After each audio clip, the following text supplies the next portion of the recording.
वही हिसार लोकसभा के प्रत्याशी रणजीत चौटाला जी के उकलाना विधानसभा के कार्यालय में फिलहाल मौजूद है और श्रीनिवास गोयल जी अपने साथ मौजूद है। इनसे बातचीत करेंगे सारी की कि आजकल क्या माहौल है। तो राम राम शब्द मैं पिंकी किनारा और आप देख रहे हैं आप सबके प्रिय चैनल। नमस्कार जी। नमस्कार नमस्कार, आपके दर्शकों को नमस्कार। क्या कुछ माहौल सर, लगातार ग्राउंड लेवल पर आप काम कर रहे हैं, कैसी रिपोर्ट मिल रही है, लोगों का कैसा माहौल है?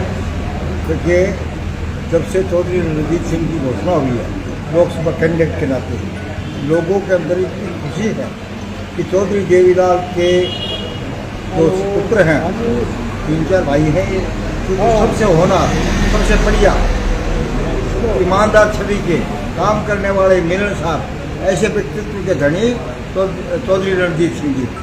तो उनके कैंडिडेट आने से कार्यकर्ताओं में भारी उत्साह है। अभी हमने पीछे उनके समर्थन में मुख्यमंत्री जी ने रैली की थी। रैली में भी अपार जनसमूह आया और मुख्यमंत्री जी की बात सुनी, उन्होंने वोट की अपील की। और अब हम सब जगह जा करके गांव-गांव में जा करके वोटों सुन रहे हैं, जलपान के कार्यक्रम आयोजन कर रहे हैं, तो लोगों का बहुत अच्छा रिस्पॉन्स है। जैसे आपने खुद ने बात करी कि ये 3-4 भाई है, इसी प्रकार 3 देवीलाल परिवार से 2 चेहरे और भी मैदान में हैं। उन लोगों का कहना कि ये अपनी पार्टी के नहीं हुए तो किससे होंगे, क्योंकि हर रोज पार्टी बदलते रहते हैं। क्या कहेंगे इस बारे में? देखिए, पार्टी बदलने में तो कोई जो अदर दूसरे भाई है वो भी कोई कम नहीं है। पहले किसी पार्टी में थे, फिर अपनी पार्टी बना ली, फिर उस गठबंधन तोड़ लिया, गठबंधन बना लिया। ये भाई चौधरी रणजीत सिंह तो पहले चौधरी देवीलाल के बेटे बने थे, उनके साथ थे। उसके बाद उन्होंने आज़ाद प्रत्याशी के नाते चुनाव लड़ा और आज़ाद प्रत्याशी के नाते ही उन्होंने मंत्री बने और उन्होंने भारतीय जनता पार्टी को बिना शर्त समर्थन दिया। मनोहर लाल जी को सबसे पहले उन्होंने फोन किया, भाई आपके जितने भी एमएलए आएंगे उसमें एक संख्या मेरी दो। तो इसलिए उनको बिजली मंत्री बनाया गया, ऊर्जा मंत्री बनाया गया और उन्होंने बहुत अच्छा काम किया ऊर्जा मंत्रालय के नाते। और हिसार की जनता से जुड़ा की बात बताऊँ, महीने की हर 5 तारीख को हिसार में आकर के खुला दरबार लगाते थे, हिसार की जनता से बातचीत करते थे और जो बिजली महकमे की शिकायतें थी, अदर शिकायतें थी, उनका निवारण करते थे। ऐसे हमारे कैंडिडेट चौधरी रणजीत सिंह जी हैं, उनका कोई मुकाबला नहीं है। उनके सामने कोई भी आएगा वो टिक नहीं पाएगा। चौधरी रणजीत सिंह भारी बहुमत से जीते। सुनैना चौटाला ने इन सभी पार्टियों के कैंडिडेटों को एजेंट बताया है कि ये कोई कैंडिडेट नहीं, ये तो एजेंट है जो इशारों पे काम करते हैं। देखिए, सुनैना से चौटाला दौलतपुर की बेटी, हमारी बेटी है, उनका कैंडिडेट के नाते वो चुनाव लड़ी, स्वागत है। किंतु वो जो कुछ कर रही है वो ठीक नहीं कर रही। एजेंट के नाते नहीं, वो कार्यकर्ता के नाते चुनाव लड़ रहे हैं। बीजेपी ने पहले उन्होंने ज्वाइन की है, उसके बाद वो चुनाव लड़े हैं। एजेंट यहाँ कोई नहीं है, यहाँ तो सब पार्टी के कार्यकर्ता है, पार्टी के होनहार कार्यकर्ता है, उसी के नाते वो चुनाव लड़ रहे हैं और विजयश्री को प्राप्त करेंगे। अगर बात करें बीजेपी में जो काफ़ी समय तक मेहनत करने लग रहे थे, 1-1.5 साल हो गया था उन्हें ये मेहनत करते कि लोकसभा की टिकट हमें मिलेगी, बड़े बड़े प्रोग्राम भी करे उन्होंने विधानसभा वाइज। आज वो नाराज़ दिखाई दे रहे हैं, चाहे वो कुलदीप बिश्नोई की बात हो, चाहे कैप्टन अभिमन्यु की बात हो। क्यों उन्हें नकारा गया? क्योंकि हल्के यहाँ विधानसभा में और हर विधानसभा में हिसार में हर जगह वो मेहनत करने लग रहे थे। एकदम से नया चेहरा यहाँ पर। देखिए, रणजीत सिंह जी नए चेहरे नहीं हैं, हमारे साथ मंत्रिमंडल में साथी थे, हरियाणा गवर्नमेंट में मंत्री रहे हैं। और जहाँ तक नकारने की बात है, भाजपा किसी को नकारती नहीं है, भाजपा का सिस्टम है। राजस्थान में अपने वसुंधरा राजे सीएम थी, नया सीएम आ गया, पुराने कुछ पीछे हटेंगे तो नए को मौका मिलेगा। यहाँ पर सबको मौका देने वाली पार्टी है। चौधरी कुलदीप सिंह जी के बेटे को हमने भारतीय जनता पार्टी ने टिकट दी, उनको एमएलए बनाया और उनको राजस्थान का प्रभारी बनाया। आज एक दफ़ा कोई चीज़ नहीं मिलती है, उससे नाराज नहीं होना चाहिए, बल्कि पार्टी के समर्पित कार्यकर्ता के नाते काम करना चाहिए। सुर्खियों में चल रहा है कहीं ना कहीं कुलदीप बिश्नोई जी कांग्रेस ज्वाइन कर सकते हैं। ये कुलदीप बिश्नोई जी बताएंगे, मेरे को लगता नहीं वो भारतीय जनता पार्टी की सिपाही हैं, भारतीय जनता पार्टी की हिमदाद करेंगे, बाकी कुलदीप बिश्नोई कहीं ना कहीं आदमपुर की अगर बात करें तो आदमपुर में मनोहर लाल खट्टर जी ने ऐलान कराया था कि भव्य बिश्नोई का हाथ पकड़ा दो, मंत्री बना दूंगा। अपने वादों से पीछे नहीं हटके मंत्री नहीं बन पाए थे। उन्होंने ये कहा था, भाई भव्य बिश्नोई का हाथ पकड़ा दो, मैं जानूँ। उन्होंने उनको एमएलए बना दिया, 29 साल की उम्र में युवा विधायक बना दिया। और जहाँ तक मंत्री बनाने की बात है, विधायक बना है तो मंत्री भी बन जाएगा। अब इस टर्म में नहीं बनता, अगले टर्म में बन जाएगा। टिकाऊ रहना चाहिए, एक जगह समर्पित रहना चाहिए, पार्टी के प्रति वफादार रहना चाहिए, सब चीज़ें यहाँ मिलती हैं। भजन लाल के बारे में मनोहर लाल खट्टर से कुछ कैमरी का जो भाषण था उसमें कुछ शब्द निकले थे, क्या वो सही थे? देखिए, उन्होंने उस बात का खंडन कर दिया। मनोहर लाल जी का दोबारा बयान आ गया, मेरा ऐसा कोई कहने का भाव नहीं था, किंतु उन्होंने भजन लाल जी के साथ संबंध की पढ़ाई की है, भजन लाल जी की पढ़ाई की है, तो उन्होंने ऐसी कुछ बात नहीं, वो उन्होंने जो बात कही थी उसके संदर्भ में उनका बयान आता है। हिसार लोकसभा में उकलाना विधानसभा का कितना अहम योगदान रहने वाला है? देखिए, पिछले चुनाव में चौधरी विजेंद्र सिंह यहाँ से हमारे MP के कैंडिडेट थे। मैं जब वेयर हाउस का चेयरमैन था, चौधरी विजेंद्र सिंह मेरे MD थे, IAS होने के नाते मेरे MD थे, उनसे मेरी अच्छी मित्रता है, बढ़िया संबंध है।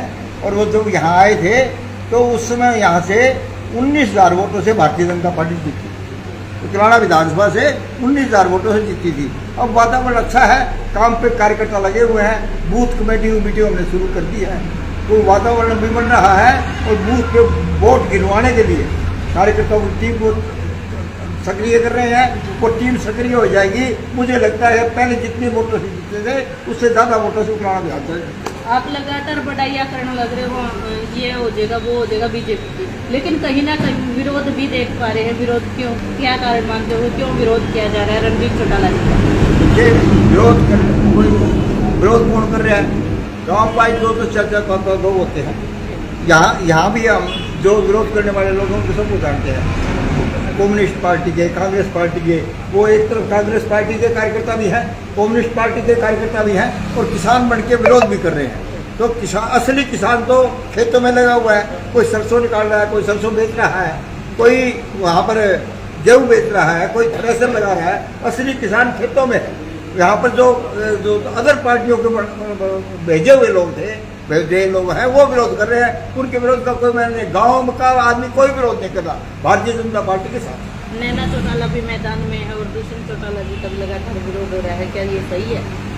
देखिए, विरोध करना, दुष्यंत चौटाला का विरोध हो रहा है, इसके बारे में दुष्यंत चौटाला बताएंगे क्यों विरोध हो रहा है। नैना चौटाला अपने मैदान में है, बहुत अच्छी बात है, चुनाव लड़े। वो अगर वो कुछ हिस्सा वोटों का ले पाए तो मुझे तो बड़ी अच्छी बात है। नैना चौटाला भी अजय चौटाला की धर्मपत्नी है और उनको मान सम्मान दिया है उन्होंने टिकट दे करके, तो किंतु मेरे को लगता नहीं भाई वो 1 लाख का आंकड़ा पार कर पाए।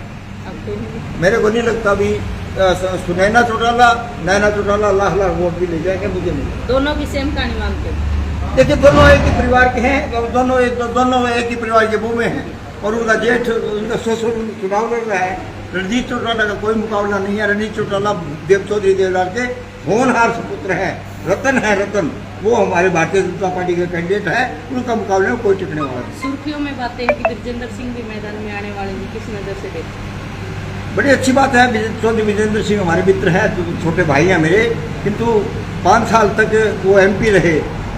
हमने तो कहीं यहाँ उनकी शक्ल देखी नहीं, नजर आई। और ग्रांट भी उन्होंने 30 करोड़ के करीब, एक MP 6 करोड़ रुपए एक साल में बांटता है, तो 30 करोड़ के करीब ग्रांट भी बांटी। तो कम से कम ये टीम जो उकलाना की कार्यकर्ता ने बैठी है, हमारे माध्यम से 1 रुपया भी नहीं दिया। आप कह रहे हो हमें नजर नहीं आए, और वो बीजेपी पार्टी में थे, उसमें क्या बीजेपी पार्टी की हाईकमान उनके ऊपर प्रेशर नहीं देती कि हम शुभ काम करें? प्रेशर देती, उनका कार्य क्षेत्र रहा हुआ, वो गाँव में गए, क्योंकि मैं जिस उकलाना विधानसभा की बात कर रहा हूँ, उकलाना विधानसभा में कहीं नजर नहीं है। कहीं नजर नहीं आए। कोई और कुछ? सर, मुख्यमंत्री का ध्यान आया है कि अगर दुष्यंत चौटाला की कोई कंप्लेन आती है तो उस पर जांच की जाएगी, कार्रवाई की जाएगी, वो कब तक संभव है? देखिए, मुख्यमंत्री जी का बयान आया है भ्रष्टाचार के खिलाफ। किसी ने भ्रष्टाचार किया है और उसकी कोई रिटर्न में शिकायत आएगी, चाहे कोई भी है, दुष्यंत चौटाला है या अदर कोई भी है, उसकी जांच की जाएगी। मुख्यमंत्री ने सही बयान दिया है, भ्रष्टाचारी को भारतीय जनता पार्टी माफ करने वाली है।